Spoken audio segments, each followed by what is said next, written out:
pagdating po kung saan galing si Sitaw, originally, affiliated po kami dati ni Bricks. Since, for your information po, si Bricks is more on, siya is tinutulungan niya po yung mga small time na e-commerce na gusto mag-grow. Ang nangyayari po nun, like si Bricks, and then si Sitaw, since si Sitaw gusto niya mag-grow as an e-commerce, then kailangan niya ng support sa community or sa isang malaking company na pwede siyang establish na mas sabihin natin na mas ma-assure na yung process niya or yung progress niya is hanggang hindi niya pa kayang maging standalone, nandito to para magsuporta sa kanya. So yun po yung naging process ni Sitaw.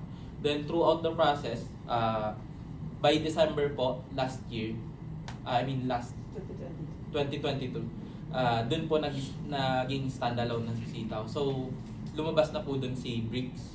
Then si Sitaw na lang po is yung naging standalone. Then throughout the process na po, and then until ngayon po standalone na si Sitaw. Pero hindi naman po meaning na standalone lahat-lahat ng process is nandun na lang kay Sitaw. Meron pa din po again take advantage ni Sitaw yung B2B, B2C na mga business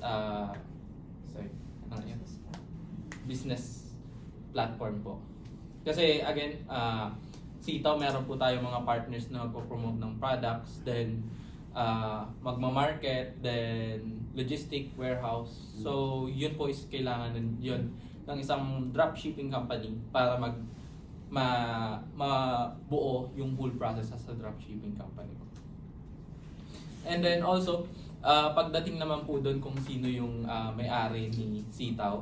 So again, from the word New Sitaw Corporation, again corporation po tayo. So consist of person po yun para mabuo yung yung corporation. So pagdating po kasi sa name, hindi siya disclosure or for disclosure sa po natin sa public. Pero as previous, yung CEO namin is si Ma'am Widiana.